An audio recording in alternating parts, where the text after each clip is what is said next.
Um, hello. Hi. Thank you. It just shows we never get to talk enough outside the class. We need more schmooze time. You need more schmooze time. Okay, yes, but not now. Right, so we've actually already started talking about some of the issues that I was going to discuss, so we can breeze through some of this a little bit, but we really want to spend some time with the emotional issues because, you know, honestly, that can be a big piece of what it is that you're dealing with, especially after you really sort of have learned the basics, which really are an awful lot like giving somebody a bath when they're alive, giving them a sponge bath and then dressing them. These are fairly, you know, commonplace practices that, you know, but dealing with some of the spiritual things that come up, dealing with some of the emotional things that come up, you know, this can be a little bit more complex. So we definitely want to make sure that we take a little time to do it. When we're thinking about forming our team and who we want our team members to be made up of, there's a couple of levels of this. We can talk about, okay, we're building our chevra. Who do we want in the chevra, you know, as a whole? And right now, when I'm talking about this, I'm talking specifically about the Tahara team. You know, when we talk about Chevra Kadisha, we've got a lot more expanded duties beyond the immediate Shmirah and Tahara, but right now we're just basically talking about the Tahara team. So, you know, who we pull together as a community as a whole, that's one piece of it. And the other is when when you receive the call that it's time to pull a team together for a specific Tahara. These are a couple of different levels of the same question, but some of the attributes that you want to think about assembling in your team, and so at the same time, the attributes you want to think about fostering in yourself. You know, what is really needed in your Tahara team people? You need people who are level-headed and methodical and have attention to detail. They have good boundaries, as we were talking earlier about confidentiality, and also, as you were bringing up, you know, setting aside any personal agenda that we have as far as what's going on in that room. I have particular clothing that I only wear when I'm doing Tahara, and there's a level on which I'm doing that because I'm setting my personality aside. I am being a member of this ancient chevra, you know, that has gone on for centuries. I'm really sort of not Holly when I'm in there. I'm Chevra Kadisha when I'm in there. So setting aside your personal stuff and your own desire, knowing your place in the team is very, very important. And being able to occupy that, you know, if you think about team having to do with sports, you know what you're supposed to be doing at any given time when you're playing a particular role in a sports team. It's the same thing in Tahara. Know your position and occupy it fully. You want somebody who's able to take things in stride. You know, you need to be really well grounded before you go into that room, and you want to find people who are really well grounded to be part of your team. You want to, again, you know, have that groundedness and focused sense of equanimity. You know, there's just a little bit of Buddhism involved in this one here, you know, where we just really want to drop anchor and be able to hold your equanimity even when things get a little bit challenging, as they do sometimes. You know, you can either be part of stirring things up or part of settling things down. You want to be part of settling things down always, and aware of your place in the team. So when a call comes in, or even more importantly, when you're the person who's making the calls, you might be the person whose job it is to call your team members and set up this Tahara. You know, you need to keep in mind that this might be somebody who knows that person who died, and they may not have heard about it yet, because often we as the chevra find out before the community finds out, right? Because we need to mobilize right away. So, you know, in my case, I've got this dear friend Sandra. She's not doing it anymore, but for years Sandra would be the person who would make the calls. And as soon as I saw Sandra's name, and I could just about pick up the phone and say who died. And early on, we had some very upsetting things happen because of just, you know, I've got this list of phone calls that I need to make, and I'm just going through them, but not remembering that the person on the other end of the phone was just receiving the news that somebody died, right? So again, it's that stance that we have that, you know, about kavod hamet. It really, you know, it's all the way back at those phone calls. You know, it's all the way back at the, hi, it's Holly, how you doing? Oh, it's Holly. Yeah, okay, is this a Chevra Kadisha call? Yes, it is.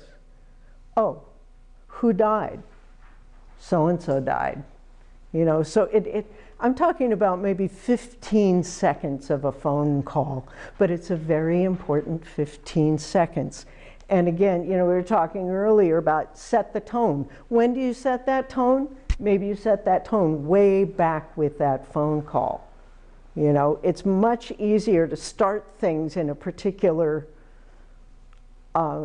stance and move from that place than it is to stir it up and then try to settle things down. So these are all things that have to do with building your team. You want to give that person, or if you are that person who's receiving the phone call, take the moment to, okay, what's going on?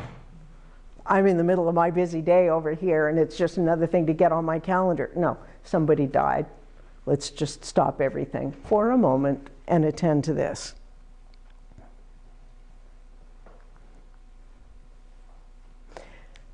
You also, in your team, this is another one of those times where you need to know your chevra, because, like for an example, you know, if this is a tahara that has been requested before a cremation, and I know I'm going to call person A, B, and C because they're okay with it. I'm not going to call person D because they've already made it clear that they won't do a tahara if there's going to be a cremation. Okay, we'll skip that person, you know. So again, and you know, I've got this written all over my notes. Know your chevra, know your team in advance. It's really important. Chevra Kadisha means holy friends, sacred society. Don't ever forget that. In response to difficult situations in the room, it's good to know ahead of time what you're dealing with, and it's also good to give people permission to step away if they need to recollect themselves and then come back. Make sure that your team members are grounded when they leave. You know, your responsibility as the Rosh, and also our responsibility for one another. You don't want somebody getting in their car when their mind is someplace else. You know, you want to look them in the eye and go, okay, you're good, right? You're good. All right, we're good. I say to my people, take care of your tuma. You know, we talk about that, just that out of balance kind of a state. It's not even like there's something wrong. It's just you're in an altered state of consciousness. And if you're taking a vehicle out on the road, right, a responsible human being doesn't drive under the influence of tahara. Okay? You know what I'm saying here? There may be a closing ritual. It may be just as simple as giving each other hugs in the parking lot. It may be more complex than that. You may need to check in with one another later in the day or a day or two later, especially if it's a newbie in the group, you know. And you need to watch out for people who appear to be just fine because they're so good at being just fine. right? You know, they're the ones that you really need to watch out for. Is again, you need to know your people. You need to know them well. You know, we get to know one another. You know, so pay attention, especially if it's a challenging situation. A 5-minute phone call a couple days later, just to make sure their voice sounds right to you. If you do Tahara infrequently in your community, sometimes even people who have been doing it for years may feel clumsy because they're out of practice, right? You know, well, this is a good thing to be out of practice at. But at the same time, you know, if I'm really sensitive and watchful for if somebody, especially one of the new ones, afterwards starts berating themselves because maybe they let an arm hit the table and it made a bang and everybody jumped, you know. And well, okay, that wasn't particularly graceful, but, you know, don't beat yourself up about it, right? And call one another on stuff like that. I'll often will say to somebody, okay, what did you learn? It's not going to happen again. Great, good learning experience. We already said I'm sorry. Again, we talked about, you know, if family members are really going to lobby for being in the room or for being involved in some way. It's a very delicate balance because, you know, as I've said before, you know, we're all shomrim in this. We are all guardians, and part of what we're guardians of is our tradition, right? So keep that in mind. And at the same time, I will say there have been a couple of situations in which there was no way I was going to be able to keep the parent out of the room, especially because, and it was actually in this particular case, a mother and father of a teenager who was killed by a drunk driver, and both parents were members of the Hever Kadisha, and they went in and they saw their son's broken body right before the Tahara. There was no way they weren't going to be in the room. And so what we ended up doing was to set up a couple of chairs for them over in a little kind of alcove. And I had myself positioned between their line of sight and the worst part of damage to his body. That was a choice that we had to make because there's kavod hamet and there's also nechum avilim. And even when they're still onein, you can really damage somebody emotionally by mishandling a time like that. It can be a moment where they settle or a moment where they never do. And so each situation is different, and we have to really use our graciousness. You know, if you think about the priestly blessing, right? The 3 parts of the priestly blessing, what's the one in the middle where we're saying, you know, may Hashem be gracious unto you. Graciousness is a holy attribute, and it's one for us to really practice in this work. I'm just going to quickly see if there's anything else. Tact, yes, tactful is important with the family in whatever way you're dealing with. Sometimes, and it's good to have a couple of those things that you can say that are just like you've already figured them out, they're pre-recorded, and when somebody tries to intrude into a place where they may be, through no fault of their own, just simply not knowing our tradition, to have a way to graciously show them where they belong in that particular situation.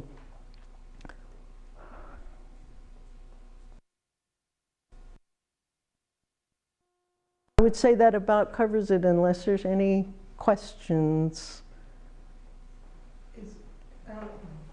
I don't know when to ask this. I know you said we might talk about specific I'll let you know whether it's okay to answer that. No, but one of the things I thought of, you talked about people who wouldn't want to necessarily do it. Let's say if someone's going to be cremated, or you talked about a badly damaged body from a car accident. I was thinking of cases which are horrible. Someone has a stillborn baby, or even a late-term miscarriage or whatever. But is Tahara done, a full Tahara done even on infants? No. Or, oh, okay, so you'll talk about that Yeah, later. let's Okay. hold that. Right, right. Okay. And you had a, Yeah, it's only sort of related to what you're talking about, because I was thinking of, you know, you're calling somebody in the middle of their day. I would assume that there are some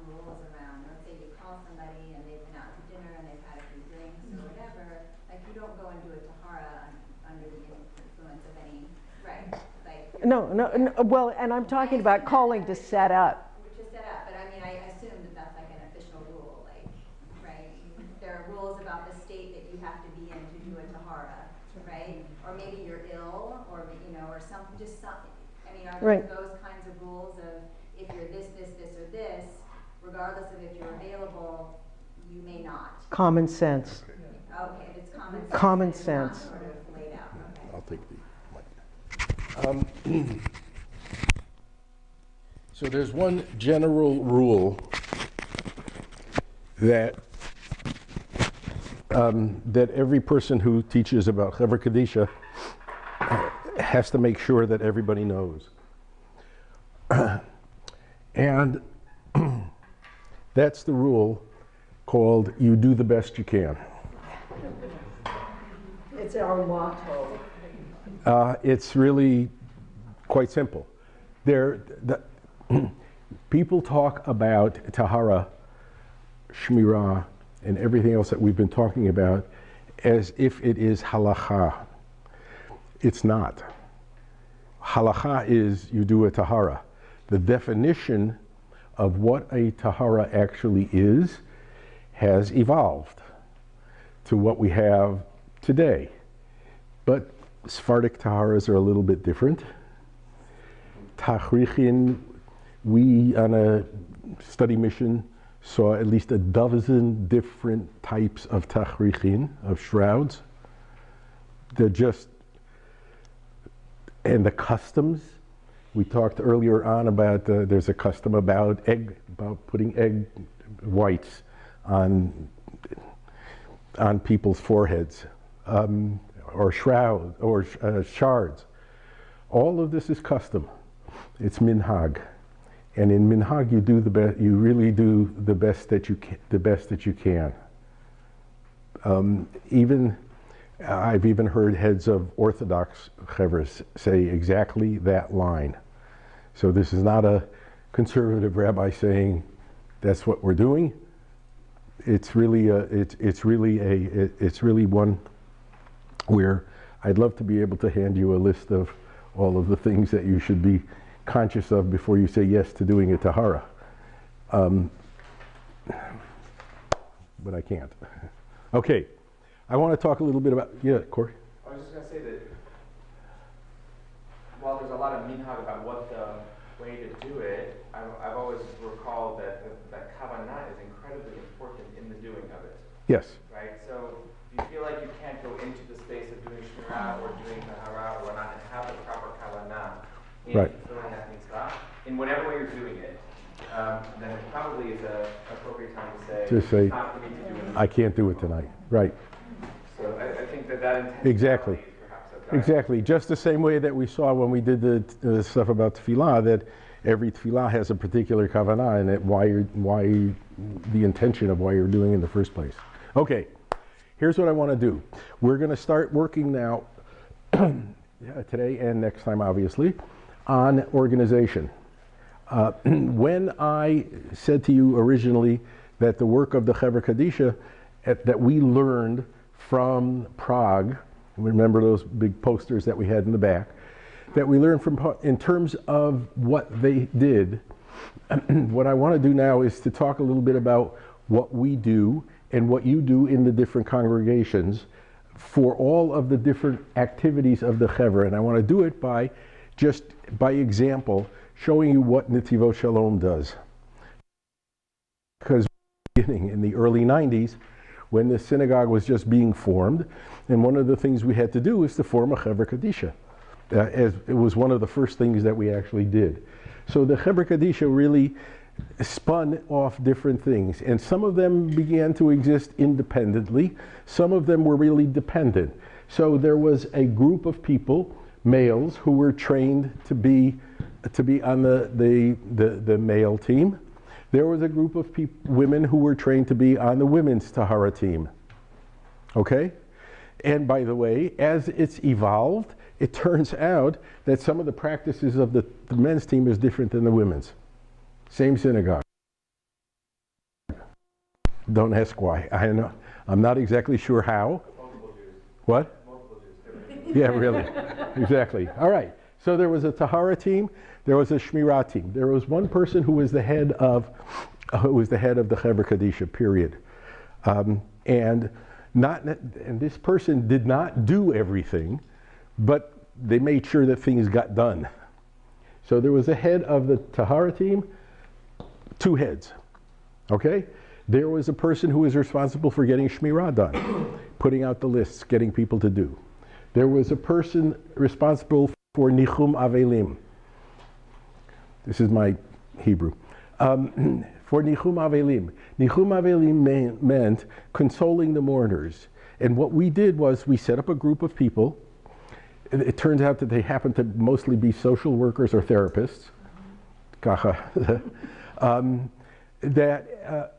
That were not allowed to call the mourner until the end of Shiva. During Shiva,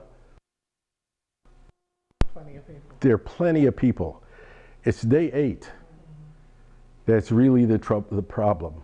And what we did was we found one person who was ready to be with that person during the entire year.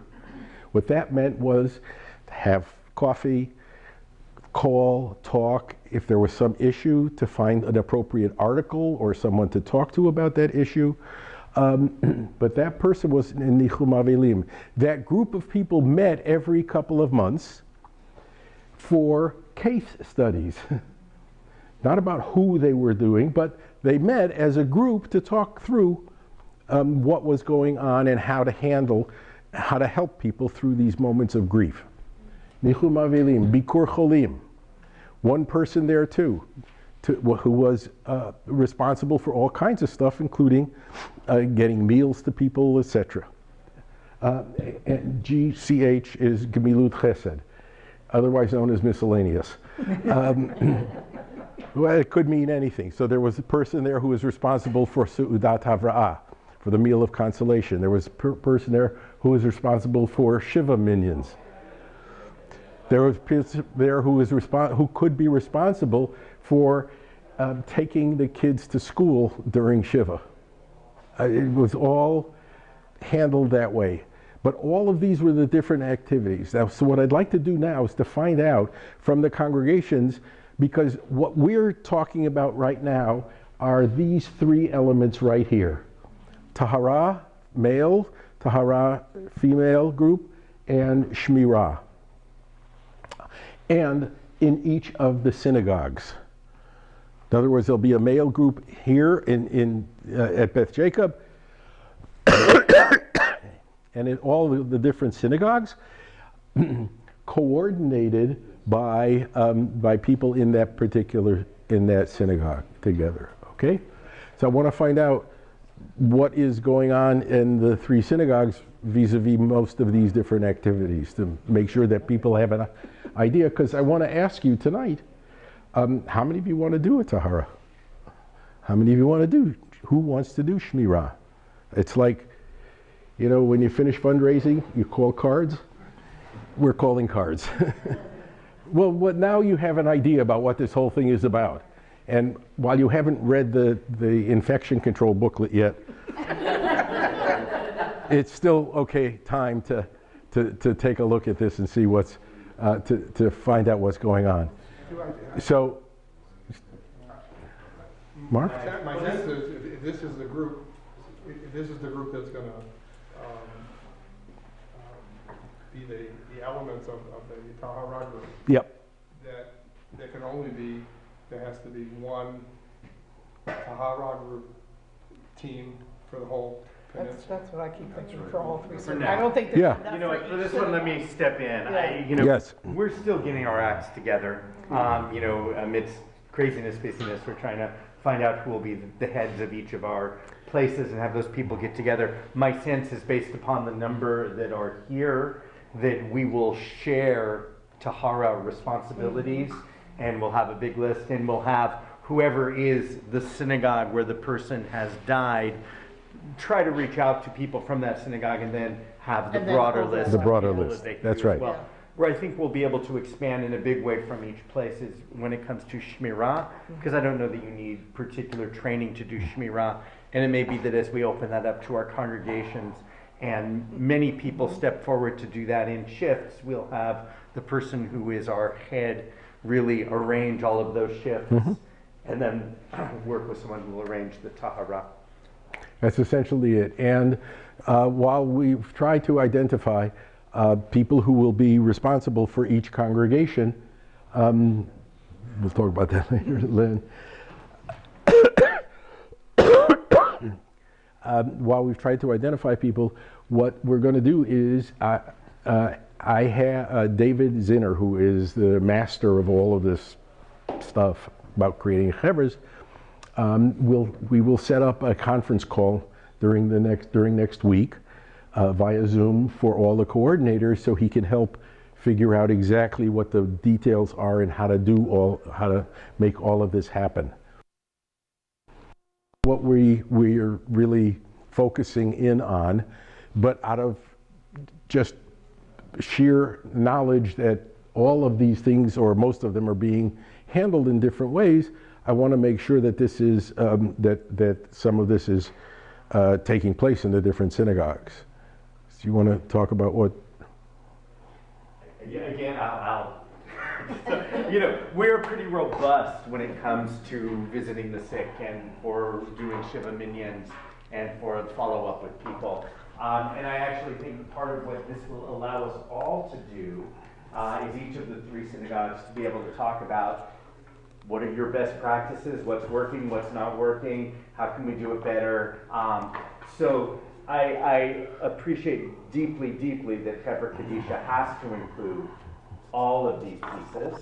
And it's one of those where, as the sum of our parts will probably need each other in mutual responsibility ways when it comes to Tahara and maybe even Shmirah, that those other pieces will lie with our individual communities. Right. And will connect Good. with each other as they exist and maybe even overlap. Okay, fair enough. Corey, you want to add anything? Don't feel called on that I just said. Well, so we had a meeting, what was it, a week and a half ago, 2 weeks ago. David and Rabbi Coleman and Dan and Rabbi Ezra and Rabbi Alana and Rabbi Sarah and I, we all met to start talking about what this would actually look like. We would like to ideally have one central person who's in charge, the center circle there. We would love to be able to then filter it out so that there is a group that would organize broadly in this group here, because you're the ones who are being trained to do the male and the female Chevra Kadisha. We also need to think about policies in terms of what happens under specific tonight and how we respond to it, of which we're going to try to have collective feedback and guidance to be able to offer. For Shmirah in particular, we were thinking that to start with, this is at David's direction. There's specific limitations about getting in and out of the building at different times of the day. David recommended starting with the daytime hours, and then eventually over time we'll work in the evening hours. Not just because we should be doing it, but we also want to make sure David starts to sleep a little bit better at night. But part of what we were thinking is, at least initially, each show would probably take on putting a sign-up genius of sorts in your announcements, where you have each of the hours of the daytime shifts available, where people can just sign up. And to do it in such a way where you can bring a friend. Because part of the goal here is not just to take everyone who's committed to being a part of this process, but to have someone else be, join you in the journey. We want to expand the circle so that we have more people who are part of the process. Including teenagers. Yes. It really doesn't take any training to have Shmirah, to be able to do Shmirah, to go and sit and to have Kavanah for that period of time, for an hour or so at a time. And then I think for the time being, we haven't gotten quite to the Gemilut Chasadim piece, the holding piece, but I think the assumption is for now we'll keep it within the shows and then see where we can reach out beyond our individual synagogues to be able to say, is there somewhere like at Kol Hamet or at Beth Jacob where we can be helpful to support you? Correct. Whereas with Tahara, specifically, it's a much more focused training. And you spend a lot of time thinking about it, studying about it, actually preparing to do it. And so we're going to start with this person who will widen that circle. There's a lot of, Rabbi Coleman sent the clergy a very long policy, I think 13 pages of stuff that the Debo Shalom put together. We're now in the process of trying to figure out what of that we want to keep, where we want to tweak it, where we want to add to it, and then we'll create a robust document that we can share with all of us so that we can all be on the same page about how it actually happens, how we actually live doing this mitzvah on the ground. And yours will be 20 pages instead of 13, right? We're hopefully, Or maybe it'll be 10 pages. we don't want to reinvent the wheel, but here's, there are certain policy things that I imagine will Of course. differ between institutions, between East Bay and Peninsula or whatnot. And so we want to be sensitive to those things as well. Part of the other thing for us to think about is that as we're doing this training, we're doing it in concert with the creation of a whole center here in Redwood City. So we need to make sure that our needs, your needs, that they line up together and that we work out the different pieces along the way as it gets set up. So that'll be a learning process in and of itself, and hopefully we'll have our own entryway to be able to come in to do this, where there'll be a handoff system or some kind of access system so that people can come in to do Shmirah, because it's not always the easiest thing. So Good. that's kind of where we stand at the moment. And there was a Google Doc that was shared earlier today with the clergy to start processing and figuring out those policies Great. so we can get those in place. Terrific. Sarah, do you want to add anything? I mean, I could speak to what Colomet does for these other pieces, but I don't know. It's okay. All right. I mean, we have a meal coordinator for when people are sick and morning, an email system signing up, and we have a small group of people who are providing meals of condolence after a funeral, with some limitations, because it can be overwhelming and out of control. And then we have a Shiva minion support team that works quite well. A group of people who volunteer to go be at a Shiva minion, even if somebody they don't know, and make it so the mourner can be the mourner and not the host. Great. So those are Good. Okay. Yeah. Can you maybe speak a little bit about, in particular, the Tahara? I mean, we're all newbies. You probably know. Okay. Here's my thinking about it right now. There are, as I pointed out before, the only way you learned how to do all of this stuff is by apprenticing. Okay, and no one here has done a Tahara. However, there are a couple of people in the community who have. And the next step is for me to find the person who is going to be the Rosh, not the Rosh, some person who is going to help, who's going to be the Rosh in doing a Tahara, one man, one woman, and get every man on the one Zoom call and women on another Zoom call to talk about about reviewing what we've done here and getting people ready. When someone dies, and assuming we're all set with all of the room and the supplies and everything, when someone dies, that person, I hope, will be the Rosh for the first couple of Taharas that are done here. And that's how we'll learn how to put into practice what we've been talking about. Okay? So you think having one Rosh and everybody else novice, that can work for? That's Yes. the question. In a Tahara room, you're not novices anymore. Well, no, frankly, at this point, you know more than what people used to know when they first walked into a Tahara room. You know a lot more about it. So I would not call you novices any longer. To the contrary, I think most of you are ready to step in and do a Tahara. And what is the basic rule that you suggested earlier? Do the best that you can. That's right. Yeah. I have a question, but I can hold it since we're over time. Should I hold it for next time or next time? Let me. What is it? Quick. Let's see. Well, just quickly, I was wondering, as members of Cover Kadishas who are affiliated with synagogues, do we also provide support? I mean, you said that Mount Sinai does, nobody is denied a burial, but what about people who are unaffiliated, who don't have all these other support pieces? Do we ever support unaffiliated Jews who are? Okay. That is a question that. As a community. Yeah. No, I understand. That's a question. That's a question that the three congregation rabbis are going to. It's not up to me. I mean, I want to suggest that you start small. Right. For the future, I mean, clearly unaffiliated Jews are going to die and they're going to come to Sinai. The question is, how is David going to handle that? That's his issue right now. I'll handle it. He'll handle it. He may call you. My point is those mourners should be comforted too, right? And they are. And they are. Sinai has their own. Sinai has, Sinai's technical name is Chevra Kadisha too. So, and they have support groups. They have a lot of the stuff that we talked about. They have already in place, at least in the city. Whether it extends down here yet or not, it's up to David to find out. Okay, next time. Here are some administrative things from some other places. You may want to take a look at this, and it may raise some questions. It may not, but you're free to take them. Especially, I want to save a couple of. One green one, one pink one. Let me just.